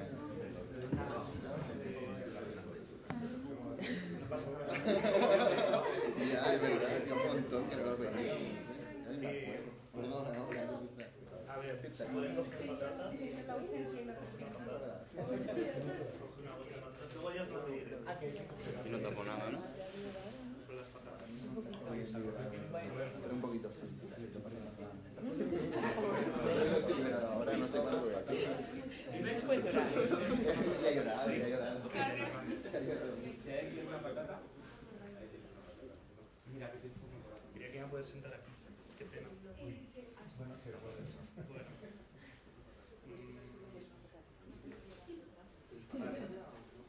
Oli, bueno, me gustan mucho las ponencias. Me gusta que en una sala como esta, en la que hay muchos hombres y una mujer, María Zambrano en específico, mirándonos, se haya traído cosas sobre la ironía y lo camp y cosas absolutamente fuera de pues, este territorio blanco, cis, masculino, occidental. Y no sé, sí que además con Deleuze me parece muy interesante poder hacer estas cosas. Yo, con respecto a Deleuze, me he dado cuenta de que cuando lo vi en cuarto de carrera, como que me pareció una, ¿cómo decirlo? Como una... Hay una palabra en inglés que es travesti, pero no travesti como travesti, sino en plan a travesti, que es como una traición, por así decirlo, cómo se daba la carrera, porque era como con muchos conceptos, muy bien hablado y como desde este atrio de territorialización absoluta, de certificar las cosas, me voy a levantar. Y no me gusta nada porque yo siento que Deleuze, sobre todo cuando lo descubrí ahí y cuando lo iba explorando con el club de lectura de Deleuze de 1000 mesetas, con gente que tenemos aquí como Alex, Alejandro, ¿Alex? Milo, Ainhoa, ahí, y si conocéis alguna gente más habrá ido, como que lo he descubierto como algo que tiene que ver mucho más con jugar, con practicar, con experimentar en vez de interpretar y deshacer el yo. Deshacer el yo en todos los sentidos. Entonces, ¿eso qué significa? Que estamos en la universidad, que aquí nos ponen de una manera, que nos sentimos como sujetos académicos y antes de todo sujetos capitalistas porque hemos comprado, si no os acordáis, un máster o un grado, si la gente ha ido aquí a la universidad, que entiendo que todo el mundo sí. Y somos clientes, ante todo. Clientes de un conocimiento que es un objeto de valor, de uso específico. En fin.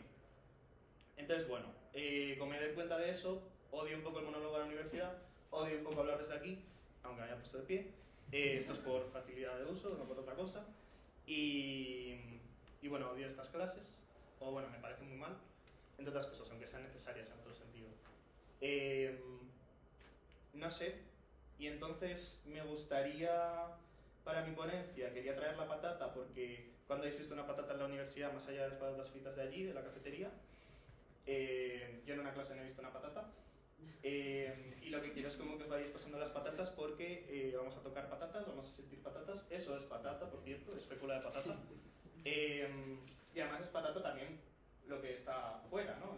Los signos, los símbolos que representan esa patata, que es otra cosa, pero es patata. En fin. Y lo que quería traer un poco a colación cuando pensé esta ponencia es hablar de estética.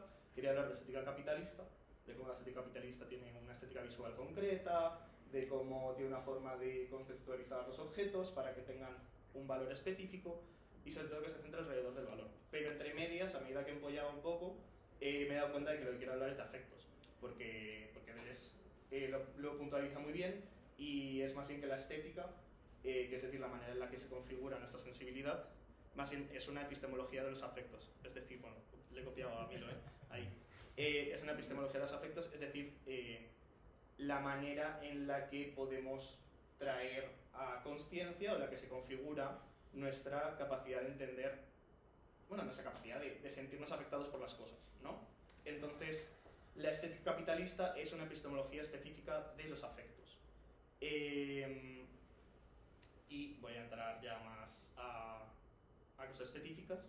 Con la epistemología de los afectos me refiero a que nuestra sensibilidad, a la hora de configurarse, lo primero que hace es encontrarse con, por así decirlo, no es el fundamento, sino como un poco el dintel de la realidad, que es la diferencia, y dentro de la diferencia la intensidad. Esto es Deleuze, en Proust y los signos, creo. Y básicamente lo que quiere decir es que aquello más básico de lo que nos damos cuenta en la realidad es que todo es distinto, todo es diferente lo uno de lo otro, y de dónde encontramos eso en el signo. El signo no es necesariamente el símbolo, sino que es aquella cosa, no cosa, pero bueno, una cosa característica que hace que se diferencie del resto y que tiene una intensidad específica, singular. Entonces, con intensidad... ¿Habéis visto alguna vez un vértigo? Vale, ¿no? Bueno, un vértigo es como que de repente tu propiocepción, que es lo que hace que estés así, de pie, se marea un poco. Y entonces tú lo sientes y haces como, uy, ¿qué pasa? Pero no te estás moviendo, realmente solo te pasa.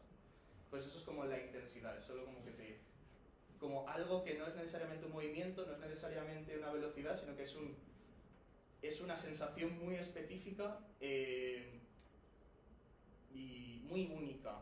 Y todas las cosas, todos los signos tienen intensidad propia. Y eso es por lo que los distinguimos. Y es a través de lo que se forma el espacio y el tiempo, como todas las características de Kant, o no todas, pero la mayoría de características de Kant como que se retrotraen en esa intensidad, según Deleuze. El signo es aquello donde se materializa la diferencia de la intensidad, y el signo puede ser, esto lo dice en 1000 mesetas, a ver, no me acuerdo. ¿Cómo se llama la meseta? Hay 15. La buena. Por una no sé qué de... No sé qué de los signos... No, de los signos, no, la semiótica. Sí, varios regímenes. Es muy importante. Sí, varios regímenes, sobre algunos regímenes de signos. Sobre algunos regímenes de signos... Sí, ¿no? Sí. Vale. Justamente... Pues que ahora ya no sé por qué está hablando de eso. El signo es como aquello que puede configurarse de una manera u otra, puede ser significante, que es simbólico, una representación, o puede ser asignificante, que pueden ser tactos, cuerpos, formas de afectos que no necesariamente tienen una representación particular. No sé, una caricia para vosotros tiene una representación, o sea, podemos hablarlo como caricia, pero caricia es otra cosa que la caricia, ¿no? Venga. Pues además de todo eso, esa composición de la sensibilidad a través del signo, signos asignificantes, significantes, luego también dice post-significantes o contrasignificantes, no voy a entrar en eso, esos signos se componen en un agenciamiento colectivo, siempre, que es básicamente pues, como estamos aquí ahora mismo, o como estamos en esta clase, o como estamos en la universidad, o en Madrid, o en España, o en el capitalismo, o en sitios micro y en sitios macro, en lo más grande que os podéis imaginar y en hablar con vuestra madre todos los días. Esos son agenciamientos colectivos. Se construyen los regímenes de signos en agenciamientos colectivos, básicamente como que llegamos a un acuerdo no escrito por el que todos estamos de acuerdo en que un signo implica algo para nosotros, de manera simbólica o de manera asignificante, las otras maneras que no entro en ello. ¿Qué significa esto? Que la epistemología, es decir, la forma en la que entendemos las cosas, la forma en la que las cosas se nos aparecen y tienen unos límites en las formas en las que se pueden aparecer, son fundamentalmente no solo colectivas, sino que además fundamentalmente diseñan o están diseñadas para afectarnos de una manera, para sentirlos de una manera, para destacar eso, pues, la estética más habitual, en plan de lo bello y lo feo, pues eso tiene una ontología específica que ya está configurada para que entendamos que lo bello y lo feo solo puede ser de una manera. ¿Se me ha entendido hasta aquí? Sí. ¿Un poco? Vale, pues yo todo esto, justamente repensando un poco lo de la estética capitalista, yo partiendo de que la estética es una epistemología de los afectos y una ontología, o sea, realmente también presupone una ontología de los objetos, ¿no? De cómo, o sea, no de los objetos, sino una ontología de cómo las cosas se pueden formar y cobran sentido. No pasa nada, está genial. Y estaba pensando en cómo la patata, en específico, pero no es la patata, es cualquier objeto, es esta mesa, es esta silla, la ontoepistemología capitalista o una estética capitalista cobra un valor específico. De hecho, cobra un valor, que es el problema, ¿no? Cobra un valor. ¿Por qué los objetos tienen valor? Bueno, en el caso del capitalismo, porque los objetos tienen que ser de alguna manera una mercancía. Entonces, si alguien ha leído El fetichismo de las mercancías, levantad la mano. ¿Vale? Leo una cita del fetichismo de las mercancías. para que todo el mundo sepamos lo que es. Que es la cita más famosa, por cierto. Dice: el carácter misterioso de la forma mercancía, esto en Karl Marx, perdón, de la forma mercancía estriba, por tanto, pura y simplemente en que proyecta ante los hombres el carácter social del trabajo de estos, como si fuese un carácter material de los propios productos de su trabajo, un don natural social de estos objetos, y como si, por tanto, la relación social que media entre productores y el trabajo colectivo de la sociedad fuese una relación social establecida entre los mismos objetos, al margen de sus productores. Con la patata, ¿esto qué significa? O sea, la patata es un objeto supuestamente natural, no sé qué, pero, bueno, no tanto como eso. La patata que vemos que he comprado y que venía en bolsas compradas, esa patata específica, tiene una relación social incrustada dentro de ella y olvidada dentro de ella. O sea, esa patata que parece natural, realmente, o sea, parece natural, parece que ha salido de la tierra tal y como es, realmente no lo es, porque probablemente ha sido limpiada, probablemente ha sido seleccionada de alguna manera, es decir, ha sido trabajada de alguna manera por los humanos, para ser vendida a los humanos y también para entrar dentro de un territorio plenamente humano. Entonces ahora, hablando con Deleuze, el territorio específicamente humano en el que se trabaja el capitalismo es un poco el territorio del mercado, que además presupone un territorio de subjetivación de las personas, que es que nos entendemos como sujetos individuos, libres, que accedemos al mercado de forma independiente, tanto con nuestra fuerza de trabajo como con nuestra producción, y sobre todo con el valor mercancía-dinero, que es como la mercancía universal y con la que todos podemos entendernos. Hay una patata. ¿Qué sucede con las patatas? Que las patatas se nos aparecen entonces como dos cosas. Por una parte, y la que mayormente conoceréis, es un valor de uso impresionante, es decir, la patata, el objeto patata, la mercancía patata. Yo la uso todos los días por lo menos para hacerme otra tortilla de patatas o patatas fritas, o me la como en una bolsa, o hago no sé qué, o juego con ella mientras miro por ahí. Y luego está el valor mercancía de la patata, que es aquello que encontramos en las tiendas, el que sobre todo interesa, el valor de cambio de las patatas, que es aquel que interesa sobre todo a los capitalistas, ¿no? El valor de cuánto cuesta una patata en relación a otras mercancías. La cosa es que vemos las dos cosas. Tal vez normalmente vemos más el valor de uso. En plan, todo el mundo... ¿Alguien ha comido patatas hace poco? ¿Qué habéis comido? Patatas fritas.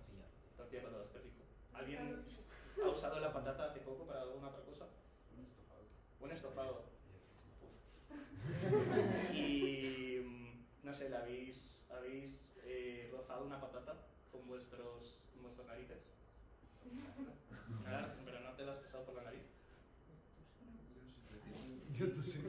Ahora. Claro. Bueno, pero porque te lo he dicho. ¿Pero lo hubieses hecho antes? Ah, no, lo has hecho. Joder. Oye, qué bueno, qué bonito. Sí, es territorio. Pues me encanta. ¿Has aprobado el Sí, has aprobado el positivo. Tienes matrícula en congreso. Pues, ¿qué iba a decir con esto? Que realmente, al final, en cómo se aparecen las patatas ante nosotros, es decir, la forma en la que los afectos, la forma en la que pueden afectarnos a nivel asignificante o significante, tienen como usos muy particulares porque aparecen de una manera muy particular, que es aquella del valor mercancía.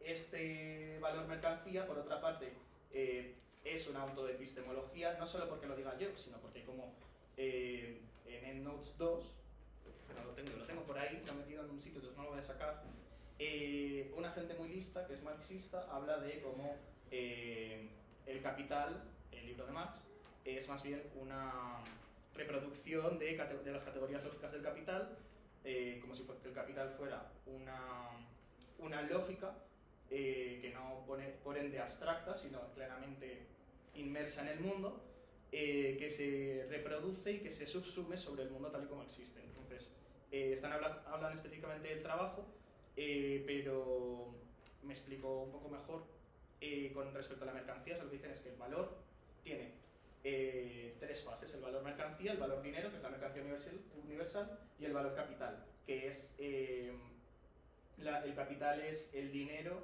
que se compra, o sea, que se vende por mercancías para acumular más dinero. Entonces, el capital es aquella fuerza que lo único que quiere es acumular más dinero como mercancía universal para reproducirse a sí misma. Y para poder conseguir todo esto tiene que introducirse en el mundo material. Entonces lo que hace es subsumir el trabajo, pero también, aparte del trabajo, todas las formas de organización social. Es decir, el trabajo asalariado es una, pero luego también el conocimiento, la reproducción social, es decir, lo que hacéis en casa, el espacio público, el espacio privado, tal, tiene que subsumir todo ello bajo la lógica del valor. En ese sentido, la patata, en la actualidad, no se nos aparece como un objeto. Es que primero se nos aparece como un objeto. ¿Por qué? Porque somos sujetos individuales, etc. Y después no se nos aparece como algo que pertenece a la naturaleza, como algo plenamente ajeno, se nos aparece como algo que pertenece a la naturaleza, como algo que podemos expropiarnos y podemos utilizarlo para nuestro propio beneficio. ¿En qué momento habéis pensado en la patata como un tubérculo que tiene vida propia, que es un ente rizomático, que tiene una simbiosis con el resto de la naturaleza, de otros seres, que tenía un ecosistema propio en las alturas andinas, que ha sido sacada de ahí, que ahora está en comunión con otros ecosistemas del mundo? ¿Habéis pensado en eso cuando compréis una patata? No, ¿verdad? Y además, bueno, tanto la patata como la mayoría de verduras y frutas que se consumen están, se les ha pervertido hasta el propio código genético, porque se selecciona por eugenesia siempre lo que más va a producir y siempre se sale mucho de las formas que prosperarían en la naturaleza. Entonces estamos pervirtiendo todas las verduras, frutas, etcétera, que comemos, el caso más conocido es el plátano, hasta la forma de que ya no valen para lo que valían por sí mismos, los hemos pervertido para ser propiamente objetos de nuestro consumo. No sé si está fuera de lugar. Sí, no, está perfecto, está genial. Efectivamente, sí. Es que además de eso, hemos hecho un trabajo concreto con la patata y bueno, con un montón de otras hortalizas y frutas y verduras, en las que las hemos diseñado de una manera concreta para que su reproducción social, su reproducción esté apegada a nuestra reproducción social. Entonces también el capitalismo no solo invade toda la organización social y subsume toda la organización social, sino también la organización metabólica del mundo entero. De hecho, ese es un poco el objetivo, organizar el mundo entero bajo los designios del capital, que en parte, solo en un objetivo secundario, son los designios del sujeto humano, pero solo el sujeto humano, independiente, libre, etc. En fin. ¿Cómo vamos? Voy a ir más rápido. Vale. Entonces, bueno, habéis entendido lo de que el valor es una epistemología fundamental de cómo entendemos ahora las cosas. Esto me llevó al concepto de regímenes de signos de Deleuze y Guattari. Entonces, un régimen de signos es una disposición colectiva tanto de enunciación como de cuerpos. Entonces, por ejemplo, con respecto... Vale, voy a explicarlo entero. Una disposición colectiva de enunciación y de cuerpos. Esto significa que es algo menos que un lenguaje, porque no es aquello que hablamos directamente, no son las categorías lingüísticas y las formas en las que funciona el lenguaje, pero también es más que eso, porque también son los cuerpos y las formas en las que deseamos, nos materializamos, nos relacionamos con las cosas. Un régimen de signos es, dicen, el arreglo colectivo en el que nos disponemos para entender el mundo que habitamos en un momento. Entonces, otra vez, es un agenciamiento y puede aparecer a cualquier nivel, a niveles macro y a niveles micro. Con respecto a la patata y a todo el nivel mercantil,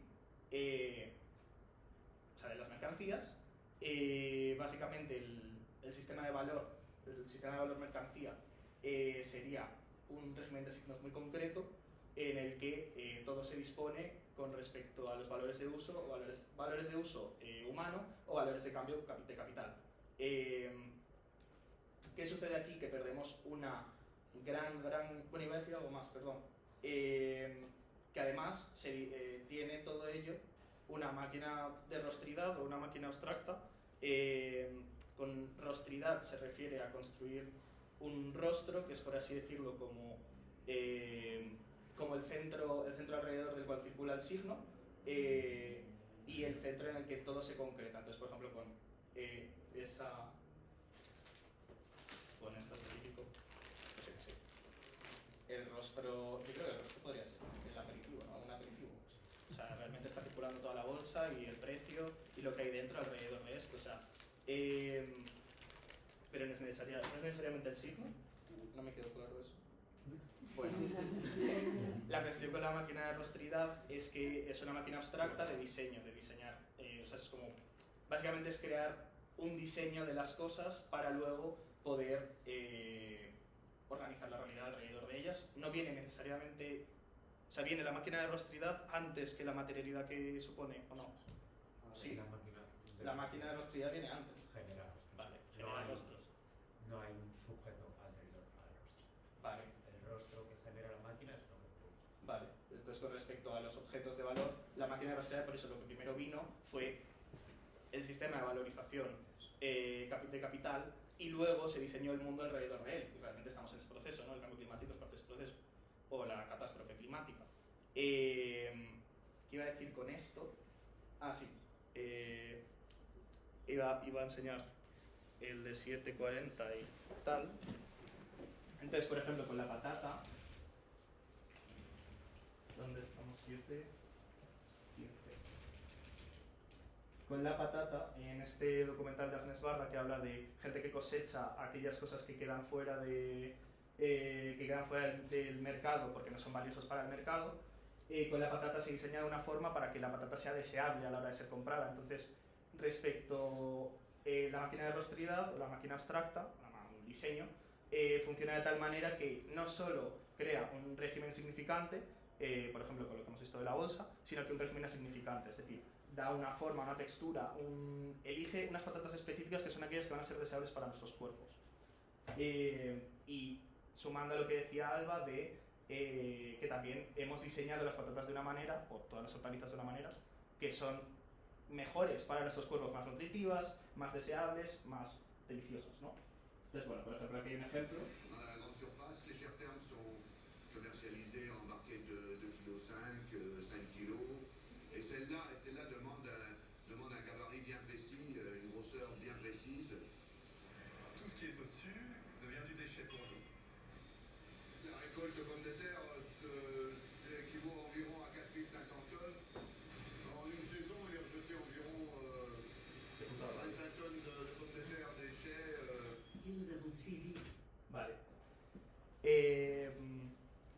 Quería enseñar con esto que efectivamente esta máquina abstracta es algo como que puede combinar varios regímenes de signos. En este caso, un régimen de signos significante, como es el de poder configurar con métricas, extensiones, etcétera, cómo funciona una patata, o sea, que debería ser una patata deseable, es aquel que configura un régimen de signos asignificante. La forma específica de una patata, cómo te la vas a encontrar, lo que tenéis en vuestras manos, etc. Entonces, ¿qué me preguntaba con todo esto? Que ¿cómo deshacemos un poco esto, ¿no? Pues esto es el taller, ¿no? Se supone.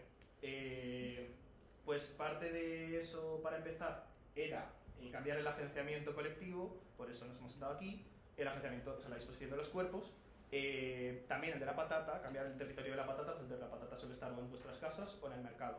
Está en la universidad, es un espacio público, extrañamente, lo cambiamos un poco, y cambiar la forma en la que nos relacionamos con la patata, o sea, otra vez agenciamiento corporal, agenciamiento maquínico, pero también hay que cambiar la disposición de enunciación, es decir, qué hablamos, qué dejamos hablar y cómo hablamos de las cosas. Entonces hemos hablado de la patata para comer, pero hemos dejado la patata hablar. ¿Qué nos dice la patata? O la patata no puede decir nada a nivel significante, vale, pero ¿qué nos dice la patata a nivel asignificante? ¿Cómo podemos sentir sus cosas? ¿Qué rastros deja? ¿Qué líneas de fuga nos permite ver? Y eso, bueno, eso ahora depende de lo que digáis vosotros. Y por último, pensaba con respecto al rostro, de cómo deshacer el rostro valor de la patata. Y entonces me gusta mucho cómo Agnes Barda lo toma, que yo no me acuerdo. Joder, se me ha olvidado. Hola. Sigue aquí.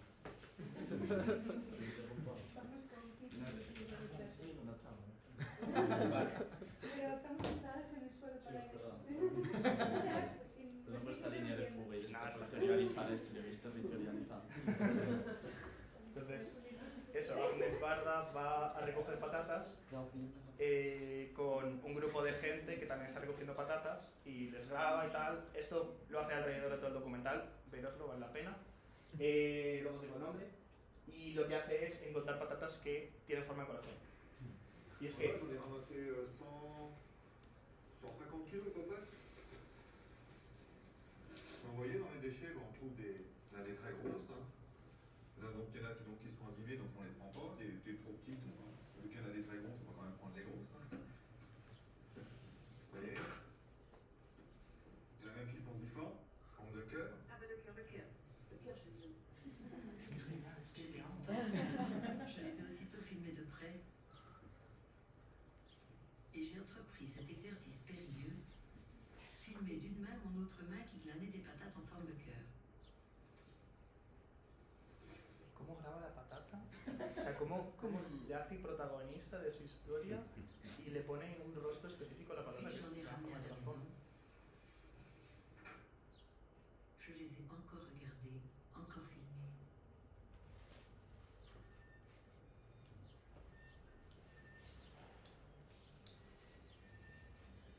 Une idée m'est passée par la tête. Le resto du curé. Ya, perdón, es que, o sea, ese frame. O sea, primer plano, ¿alguien diría primer plano? Sí. Es el primer plano, vale.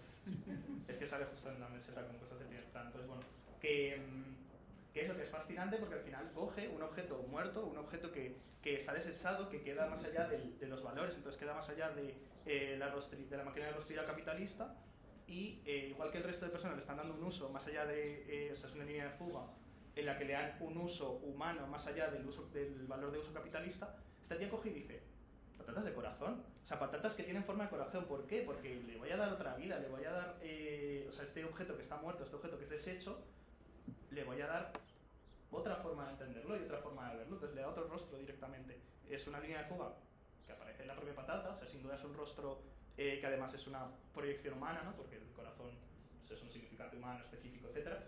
Pero también es lo que estaba dando la patata, una de las posibilidades de la patata que no estábamos viendo porque estábamos capturados por la sistemática del valor. Entonces, ¿por qué lo he encontrado? Porque también se ha ido en línea de fuga, se ha ido a un lugar en donde la sistemática del valor ya no funciona o funciona de una manera muy pequeña. Entonces, a mí me inspiró, me parece muy bonito. Y yo lo que quiero es traer un segundo una cuestión de la simbiosis. ¿Sabéis lo que es la simbiosis? ¿Alguien la puede explicar? 3 minutos. Es una relación entre dos organismos en el que los dos se dan algo a cambio para poder vivir de mejor manera, básicamente. Como por ejemplo el líquen, que es una unión entre un musgo y un hongo. El hongo lo que consigue es que el musgo capture los nutrientes para él del medio y el musgo lo que consigue es que el hongo le convierta los nutrientes. Sí. Es que soy de ciencias. Y entonces Donna Haraway trae la imagen de la simbiosis para hablar de la simpoiesis, que sería un arte de desterritorializar la forma antropocéntrica de entender el mundo y empezar a verla a través de la simbiosis como figura o concepto ontopolítico. Entonces, ¿qué quiere decir? Es que quiere cambiar la forma en la que vemos eso, otra vez la patata y nuestra relación con ella, para que lo que entendamos es que la patata y nuestra relación con ella tiene una relación simbiótica real en la que es verdad que no ayudamos a la mejor forma en la que la patata aparece en la naturaleza, pero sí en la manera en la que nosotros hemos organizado la naturaleza. Y la patata nos ayuda a nosotros a organizar nuestro propio metabolismo. Entonces ahí hay una relación simbiótica en la que ha cambiado el mundo plenamente, en la que de hecho ya, o sea, tanto la patata como nosotros somos cyborgs porque hemos aplicado tecnología a la patata y viceversa, y lo estamos haciendo constantemente, y sin embargo estamos generando un nuevo bioma, unas formas de mundo que deberíamos ser capaces de ver a través de la figura de la simbiosis.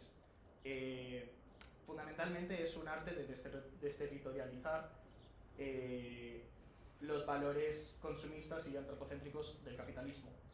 Entonces a mí me gustó mucho eso y animo a que penséis por ahí, pero también quiero que veáis vosotros y que me digáis vosotros cómo desterritorializaríais el rostro del valor de la patata que tenéis delante o de la bolsa de patatas que hay ahí. y qué otras cosas se os ocurren. Y yo aquí lo voy a dejar.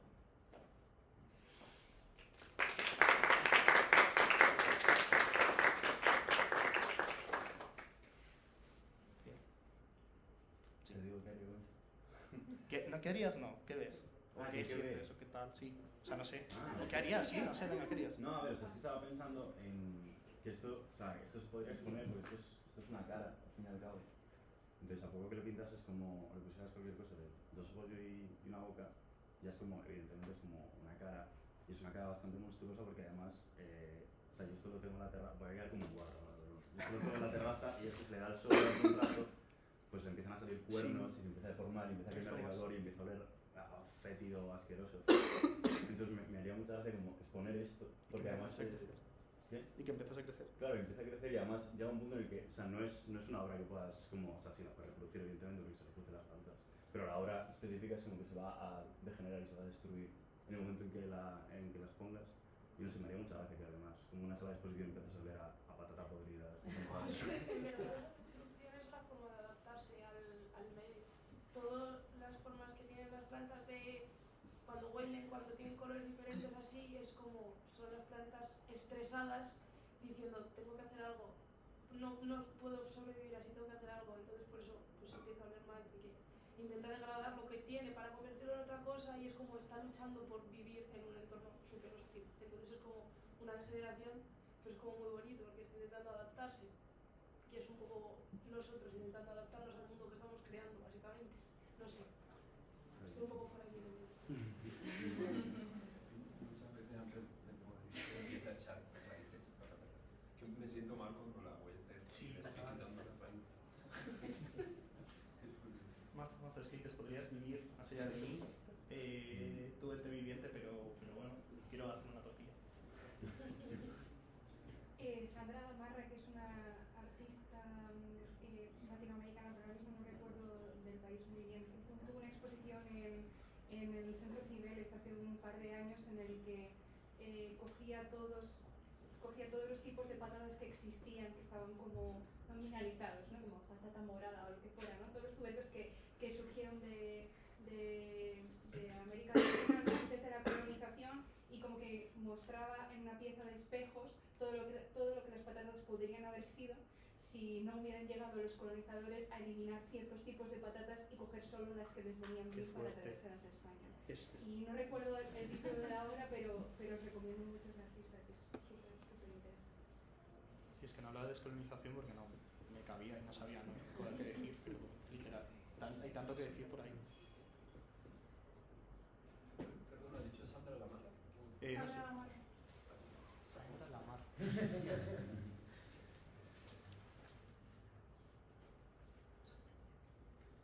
Pues lo dejamos aquí si queréis y volvemos en 10 minutillos. Sí. Vale.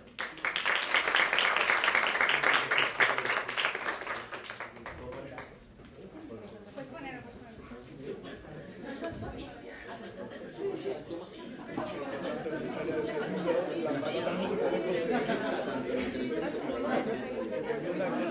Antonio, que cree que yo